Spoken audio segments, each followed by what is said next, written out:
you have the premature ejaculation.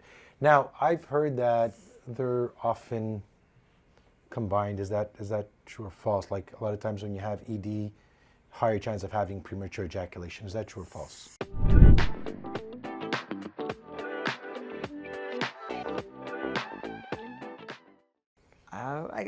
I would say not necessarily. Okay. In younger people that come, that present with consultation because they have ED and they're 25, my first thing is, well, is it because that you engage in, and then you'll have your orgasm, and then, as most men, I'm going to ask you a question because we were talking about it before. What is the average time a male has intercourse? Like, what does he last? I think I read 4 to 7 minutes. Is that accurate or not? Again, I think that you're going to hear different stories from everyone. Yeah. I think there's. But is there a fixed time? Like, what is considered, if we break down premature ejaculation, when does someone say, oh, I have premature, I need to go see somebody to get help? Yeah, I mean, if you look at sort of the definition of premature is, the inability to maintain, they'll have an orgasm within, a minute of intercourse. So, that's where a lot of the extreme cases are, that they're unable to last more than a minute. Some people maybe 2 minutes, but by definition, usually under 60 seconds is where a lot of these more severe cases are. Obviously distraught to them and to their partner, because then they lose their erections. And is that erectile dysfunction, or is that a hypersensitivity? And there's different causals. Primary, so what are the different causes of premature? Is it sensitivity? Is it anxiety? Is it SSRIs? Is that it? Something with SSRI? Like, I don't know how much I know one about of the therapies. I've heard of it, but I don't know enough about it. But I mean, you have to think. What is that neurophysiology? There's obviously arousal, or visual, auditory, thinking. Things are moving up in the brain. Chemicals down the spine to the pelvic plexus.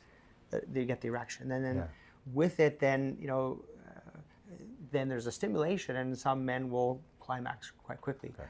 And in order to treat it, so a couple of things is, one is, like squeeze technique or coitus interruptus, where rather than perpetually stimulating there, you take a break, switch positions or what have you. Do they work, these type of techniques? To some, I guess they're described. It's not like we're not making this up. I think it's something that... like you hear Kegels too, right? What about... So that's like pelvic floor dysregulation. So I work with a physiotherapist, Woody, and a few others that have techniques to, tighten up and to prevent that peak. Because once you hit that button, there's a certain level, a threshold, and then the point of no return, as they call it. Correct. Yeah. So, and then there's not much you can do, but you can delay that either with sensitivity, desensitization. So some people will use a lidocaine like EMLA. There's something called Promescent, developed by a urologist in the States, and it's a lidocaine, but it's a neutral one that won't be necessarily passed on to your partner. You spray it on. Spray it on about 10 minutes before, and give it a quick little wipe after. So it's not necessarily transferred to your partner, generally, or oral. So if that's something that's considered, it's called Promescent, and we'll spray and wait about 10 minutes, usually around the head and the ventral portion. So the ventral meaning the front side. So the anatomic position is hands out and standing with an erection. That's the anatomic position. So on the ventral aspect is where it is thought to be hypersensitive.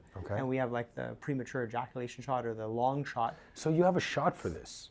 Yeah. So actually, I wish I could say I have it. I'm one of the ones who offer it, but so it's called a long shot. We called it a long shot because I thought it up and I guess you last longer because of it. Right. So how does it work? So again, I just did my homework, and it's not like I thought this up one day. I just was perusing the internet, and there's actually about 4 or 5 different randomized studies where they did placebo control or controlled it to the SSRIs, the oral pill. It's an antidepressant, which one of the side effects. But not everyone wants to take it because then there's risks of suicidal ideation. There's a follow-up that you need to, and some people, there's side effects to it. They actually prescribe that, right? Like it's an antidepressant for premature ejaculation. Correct, and there's ones that we have, but there's one that's dedicated for that other parts of the world, which is not approved here in Canada. Taken to take before the event, on demand versus taking it regularly.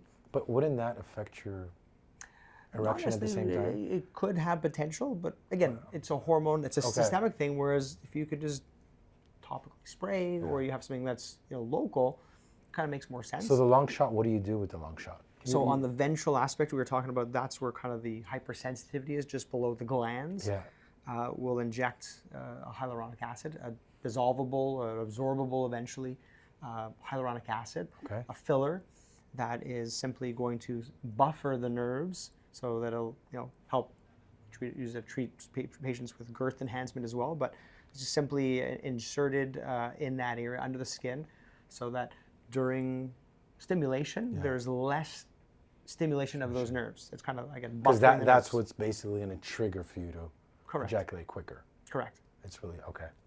So you inject you inject it, and how long does that last? Like the. So if you look at those clinical studies that have been done, different parts of the world, usually by a year is where a majority of patients are still what's called the IELT, the intravaginal latency. So for after one shot for 1 year. Right, and you see it peak usually by 3 to 4 months, and then it dissipates. Kind of like some people get Botox for head or headaches or overactive bladder. There's a natural absorption, or so again, everyone's a bit different, but it's one of those ones where hey, honey, wait a second, I'm going to go take care of spray, and then I'll be back. Or same thing. And how long would if let's say someone premature ejaculation less than a minute, by doing a long shot, you'd extend it to? Again, if you follow some of the data that we've seen and emulate in the publications, maybe get them to 4 to 5 minutes. But that's still like. And it's one of those ones where I try to look at everything as multimodal. Like everyone wants the one and done fix, but I think it's important to try and come at anything from different angles. Like for you, if you're going to train, you're going to be like, okay, I'll train, but hold on, you got to eat, you got to sleep, you're going to buy in with a whole bunch of different processes. Yeah, it's everything. So if you're going to do this, it's like, all right, well, let's dig into that. But sometimes, hey, you know what? I'm also going to give you a small dose of Viagra Cialis, so that if you do orgasm, you maintain your erection. So you can take time that are those hypersensitive, but then come back a few minutes later, when things are a little bit more less sensitive, and you can continue. So I think those are other things that give the confidence, allow them other opportunities versus bank on only one thing and only. So, and then also work with the physiotherapist, because I'd say half of the patients I treat with this may come from different ethnical backgrounds where sexuality wasn't part of their high school and so forth. It was kind of repressed, and you don't talk about it. And then when it does happen, is it a setup for just being hyper aware, hypersensitive in that regard? So, and everyone holds on tension differently. Some people down here, some people it's the back of their neck. So again, coming back to anxiety and stress, where do people store it? Because interesting, you do something called fallofill, right? Correct. Which is it penis enlargement, penis girth? Like when you're looking at, if somebody's looking at doing this treatment, fallofill, you are making it larger, longer. Talk to me a little bit more about it. So I was actually down in Miami training on this other BPH technique with a colleague of mine, and got notified, hey, you should look into this fallofill. So this a concept is a sort of a stepwise technique that helps slowly build girth.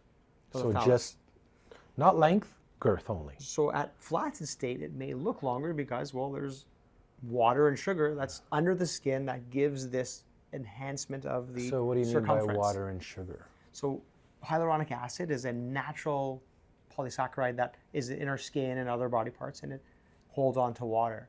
So, when women inject their lips or other body parts, it holds the water, gives it a plumpness, but if you touch it, it doesn't feel hard and irregular, abnormal. So we've tried that with other techniques in the past, and collagen, lumpy and hard. They would put all that fat transfer. Well, it's your own fat. It should stay there. Well, where's its blood supply? Will it hold? So I can put it in, and if it dies, your body will fibrose it. So you'll have this lumpiness and irregularity to it. And the last one I've seen, unfortunately, some people inject silicone, and allergies, reaction, necrosis. So you don't want to play with anything. Like you don't want to put anything down there that's not. And I think that was where I've been on call, and I've seen patients travel and get implants and infections and foreign bodies, and it's not something new to mankind.